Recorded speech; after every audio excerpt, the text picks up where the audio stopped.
So hopefully this introduction will help you. It's about the quantified logic, as it's called in our textbook.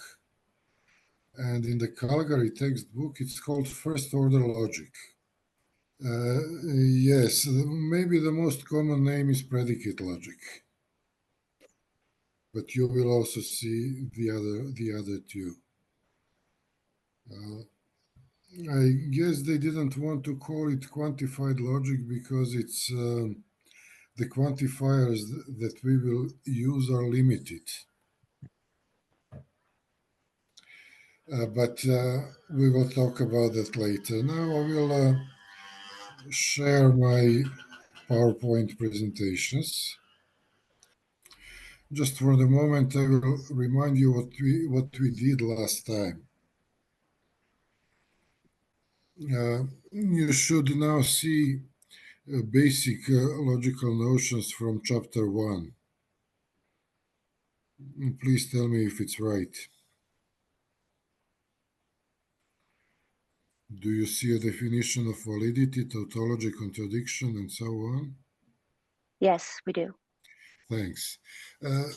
So we made a point last time that these informal definitions remain vague and imprecise, and that this is nobody's fault. It's just that ordinary language is very complicated. It has some properties that make it elusive for precise analysis, like vagueness and context dependence. You see, we defined validity in terms of impossibility, and we made some examples from ordinary language that show that impossibility is a vague notion.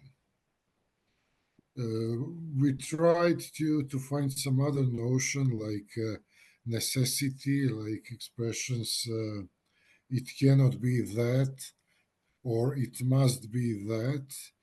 But we are just running into a circle because these notions can be defined in terms of each other, and they're all equally vague and context dependent. There was an attempt to define the logical impossibility, which is the strongest sense of impossibility, using explicit contradictions. A and not A is an explicit contradiction. C and not C, F and not F, and so on. And what is convenient about them is that we can define them syntactically. And then we would say that an impossible sentence is one that entails an explicit contradiction. However, the notion of entailment is not easier to define than impossibility or necessity and other notions. So we still have a problem. The same for other logical notions. We want tautologies to be sentences that are necessarily true, but we have the same problem with the notion of necessity, and so on. And then we have again all these notions defined within our artificial language sentential logic. And all the problems with vagueness and context dependence are gone. We have a very precise definition of everything we need. All the basic logical notions are defined in terms of truth value assignments. Now you should be able to see my PowerPoint. Yes. And I would like to ask you to translate this into sentential logic. Well, just try. It doesn't matter if something goes wrong. We will take care of that.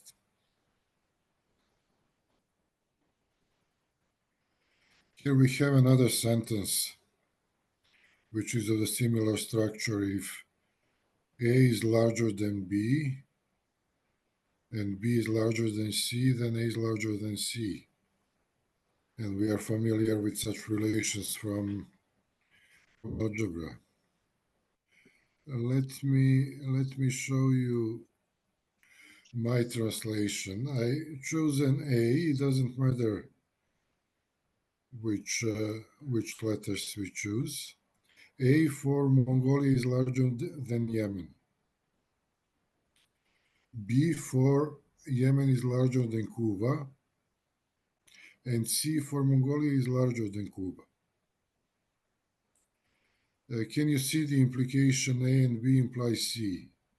Could you guys try the second one? If A is larger than B, B is larger than C, then A is larger than C.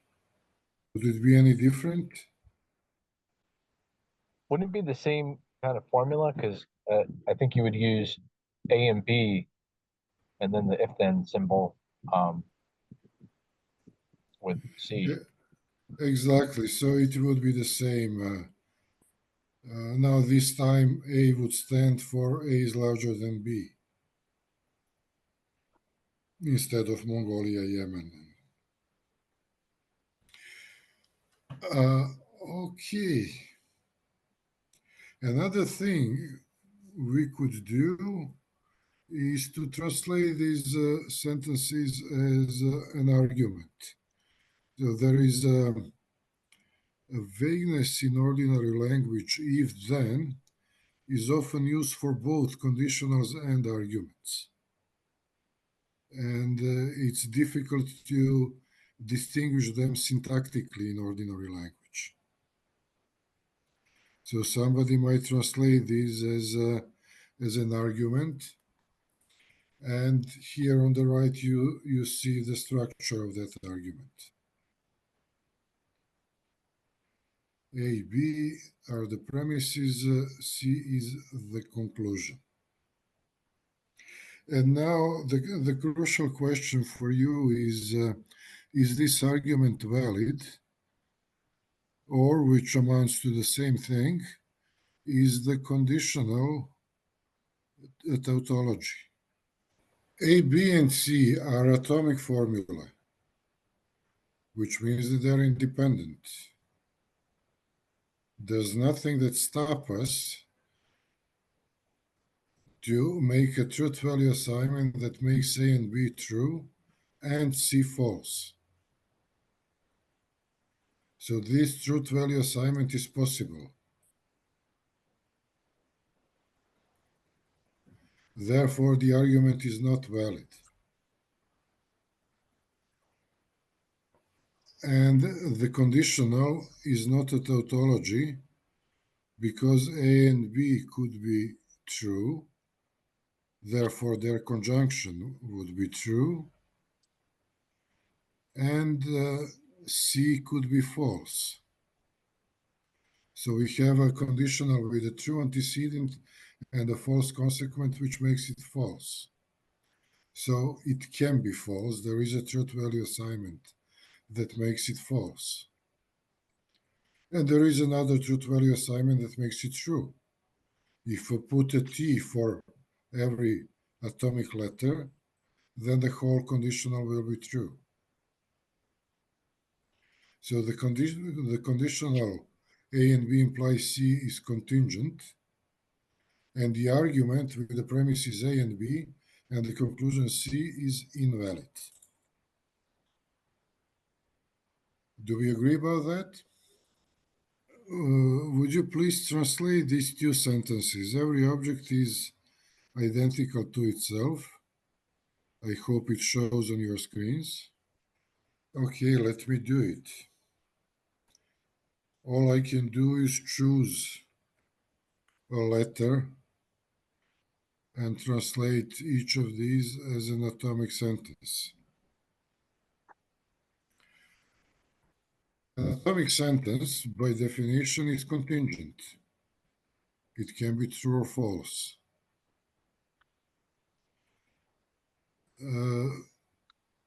It seems that we are not doing quite well here. we had two conditionals which seem to be trivially true. Then we have a sentence which is also trivially true. Maybe it's metaphysical, but it looks to be trivially true. Everything is identical to itself. And then we have a false statement that implies a contradiction. We can easily derive a contradiction from 2 plus 2 equals 5. Yet sentential logic cannot capture these things. It cannot tell us that the last proposition is a contradiction. And it cannot tell us that the second last is a tautology. And it cannot tell us that the first two conditionals are tautologies, or if we symbolize them as arguments, the language SL does not tell us that the argument is valid, even though we would like it to be. Because in ordinary language, this sounds either trivially true or trivially valid. It looks like A must be larger than C, given the two premises. The first is larger than the second larger than the third. Therefore, it must be that the first is larger than the third. However, sentential logic see this argument as invalid and sees the conditional as contingent, which again is nobody's fault. Nobody's perfect, and so sentential logic is not a perfect language. It's a rather simple artificial language, and it is what it is. We should not expect from it to teach us about ordinary language. We hope that it can teach us something about ordinary language, but not everything. And here we have some things that sentential logic cannot capture. We have some valid arguments and some tautologies and some contradictions that sentential logic cannot detect. And this is our motive to turn to the more complicated language, which could deal with such thing. The first order language, or predicate logic or quantified logic, is made to deal with such things. All sentential logic could do is to assign a letter A or B to these sentences. Now, predicate logic or quantified logic will go deeper into the structure of that sentence. What kind of language is that? It's a language that will talk about individuals, about the properties of those individuals, and about the relations between them. Now we will use capital letters for the predicates. What is a predicate? It is either a property of an individual, or it stands for a relation between individuals. Each predicate is defined for a certain number of individuals, which means that we need a certain number of individuals to form a sensible sentence. Being larger than is a predicate, and it's a binary predicate, which means that this is a two-place predicate. It requires two individuals to form a sensible sentence. If I say that A is larger, period, This is not a finished sentence. It cannot be true or false. I like the other individual. So I'm comparing the individual A to another individual B. If I have them both in the sentence, then the sentence can be true or false. Being between is a relation that requires three individuals. USA is between Canada and Mexico. It cannot be between Canada, period. This is not a sentence. It cannot have a truth value. So this is the first thing in our syntax. We have capital letters reserved for predicates, and each predicate has its number of places, which means the number of individuals that are required to make a sensible string of symbols. Then small letters from A up to W without W are reserved for individual things. What things? Well, whatever we talk about. We can talk about marbles, we can talk about members of government, we can talk about states, planets, animals, whatever. If there are not enough letters for all the animals we want to talk about, then we can use indices. So the first dog can have the name A1, the second dog could be A2, and so on. WXYZ are also individual symbols, but they are used as variables. They can stand for any individual. So when I say X is larger than Y, you cannot tell whether this is true or not, because you don't know what is X, what is Y. They're variable, they can stand for any individual. But if I say that 3 is larger than 5, then this has a truth value, this is false. We know what is 3, we know what is 5. These are proper names for certain numbers. So the individual constants A, B, C work like proper names. They pick one and only one individual. We cannot have the same proper name for more than one individual. That would make a mess. Please tell me, are these letters too small? Can you see them? So here, for example, you have what we will now call an atomic formula. Let's take another one. HAB is an atomic formula. It starts with capital H, and capital H is a predicate. In this case, it's a binary relation.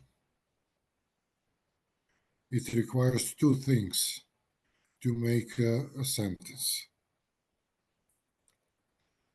It says that A and B, some individuals, some objects, some definite things, A and B are in the relation H. And this is an atomic sentence.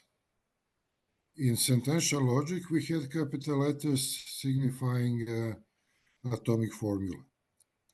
And now we go deeper into the structure of those old atomic formula, and we come up with this new definition of an atomic formula.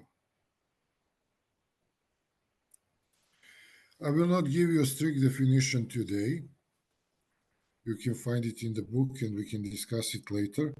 I just want to quickly show you some sentences in this new language. The new language is an extension of the old language. So everything we said so far about the connectives still holds because we will still use connectives.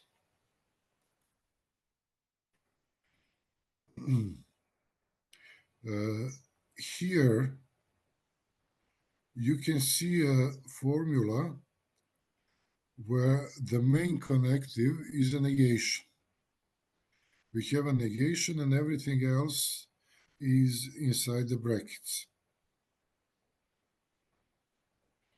What do we have inside the brackets? We have a conditional. And sorry, we have a conjunction. And what are the conjuncts? The conjuncts are this atomic formula and this atomic formula. Now, there's something to note. These atomic formulae are not sentences. This one that we looked at before is a sentence. HAB is a sentence. HXY is not a sentence. Because X and Y are variables, they can stand for anything, for any object. While A and B are proper names, they can, each of them stands for one individual. And we can check empirically, mathematically, or in some way, depends on what we talk about, by looking at the individuals A and B and see whether they really stand in the relation H or not. So before we talk about the truth, we need to know what our individual constants refer to, what is A, what is B, and we need to know what our predicate letters mean. We need to know what is the relation H. So the individual constant A can refer to an elephant, B can refer to a particular mouse, and H can mean being larger than. Well, any elephant is larger than any mouse, so this must be true. Here the order is important. HAB has a different meaning than HBA. What else do we have here? This sentence says that it is not the case that A, B, and Z are in the relation R and X and Y are in the relation H. So our new language talks about individual things, about their properties, and about their relations. So this is a capital letter, so it refers to a predicate, and this should be a small letter A. This, if P is a property, meaning that this is a predicate that requires only one individual to make a sensible string of symbols. There's another expression, a unary predicate or a property. It says that the individual A has the property P. Okay, so this is what's new. We are talking about individual things, their properties, and their relations. Another thing we do in our new language is to talk more generally about such things as each individual has a property P, or no individual has the property P, or there is some individual that has the property P. This is called a universal quantifier. It is bound to a variable, for example, x. I could have written y or z, it doesn't matter. So what I've scribbled here in the corner says that every individual has the property P. This one that resembles the letter E is an existential quantifier. It says that there is something with the property P. So the first one here told us that every individual has the property P. The second one tells us that something has the property P, or at least one thing has a property P. This one says it starts with a negation, so it's not the case that what? That what we said just before, that something is P, that there is at least one individual with the property P. In other words, nothing is P. And you will later see that this is the same as saying that everything is not P. These two are equivalent. How are we doing so far? Does this make sense? Now, for example, this sentence, every object is identical to itself. For all x, x is identical to x. You will see later this is something that can be proven in our new language. And this will come out as a tautology. So this is what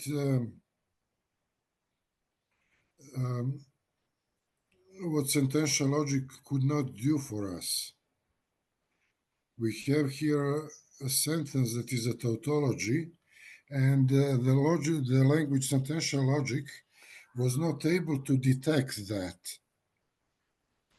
Now, when we go into the structure of sentential logic sentences, we go deeper into the structure using this new language, quantificational logic. We can see that this sentence is a tautology. It must be true. And similarly, given what we know about the relation being larger than, when we write this formula again in quantificational logic, it will turn out to be valid, or a tautology. And this argument will come up valid. What do you say? Does it seem likely that quantificational logic is more powerful? It cannot do everything, of course, but what we managed to do is to grab another piece of natural language that we can treat logically. While we did sentential logics, some necessary truths came up as contingent for us. some contradictions came up as contingent as well. And we will have the same problem in quantificational logic. It cannot capture all necessary truths, nor will it show us for each contradiction that it is indeed a contradiction. But we did capture another part of natural language within which we can detect tautologies, contradictions, and we will have more valid arguments that we did not have before. Okay, in the new language, instead of A and B implies C, for example, for this sentence, I can say, let me type this. Okay, so we had A and B implies C. Now we have, let's say that R is a relation saying that the first individual is larger than the second one. And the second individual is larger than the third one. If this is so, then this is the way to translate. Okay. We have connectives, but we do not have quantifiers here. Quantifiers are those upside down A and the turnaround E. And we use them to say, these are called the universal and the existential quantifier. Upside down A is read for all. And those turned around E is read there is.